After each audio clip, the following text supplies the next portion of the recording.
E agora é a vez de a gente falar sobre reforma trabalhista aqui no programa. Ao longo de toda a semana, a Janine Alves está explicando para a gente os pontos mais polêmicos do projeto. Janine, muito bom dia para você. Hoje a gente começa falando de demissões, porque tem mudança importante no processo de demissão de um trabalhador, é isso? Exatamente. Atualmente, ou o trabalhador pede demissão, ou a empresa o demite por justa causa ou sem justa causa. E a partir da nova lei, a partir de novembro, vai poder se fazer a negociação. Ou seja, o trabalhador vai poder negociar com a empresa e em troca de alguns benefícios. Por exemplo, ele vai ter direito ao fundo de garantia de 80%, a metade da multa sobre o fundo de garantia correspondendo a 20% do total depositado pela própria empresa e a metade do aviso prévio, que equivale a 15 dias. Ou seja, nessa negociação ela é favorável ao trabalhador que hoje não tem esses direitos, né? Você não tem a livre negociação. Então, soma ao trabalhador esse direito. Só que um detalhe, ele não vai ter direito ao seguro-desemprego. Lembrando que isso é mais uma lei que vem para suprir uma necessidade existente, porque já existem acordos paralelos para que seja demitido por justa causa, né? Só que a lei vem no sentido de cobrir essa falta de lei atual. Bom, mudando um pouquinho de assunto, tem também a regulamentação do trabalho em casa, que é o chamado home office, né? O que as novas regras estabeleceram aí?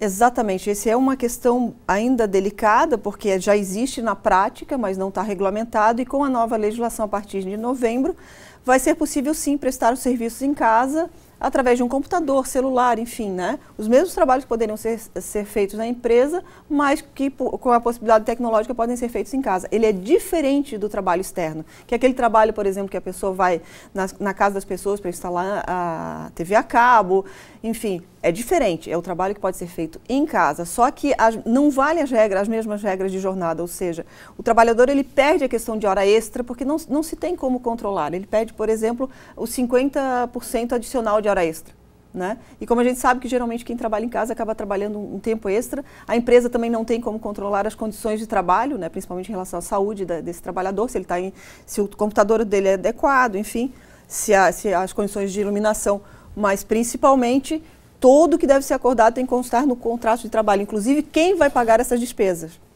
O contrato passa a ser extremamente importante. Bom, e as ações trabalhistas, né?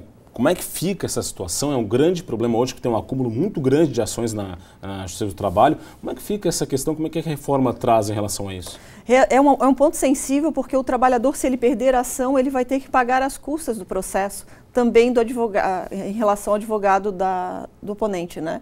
Então, o trabalhador vai ter que pensar 2 ou 3 vezes se vale a pena entrar na justiça, porque o ônus pode cair sobre os ombros dele mesmo.